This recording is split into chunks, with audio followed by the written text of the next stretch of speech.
ఇవ్వలేము, కష్టము.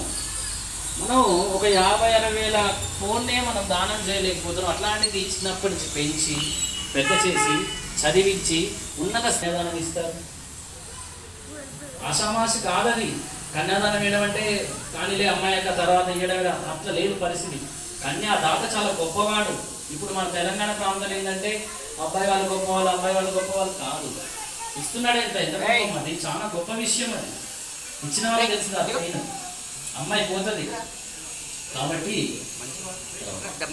కాబట్టి ఆ కన్యాదానం అనేది చాలా గొప్పదైనటువంటి కార్యక్రమం. అందుకోసమే అమ్మవారిని అయ్యవారికి కన్యాదానం చేస్తున్నాము.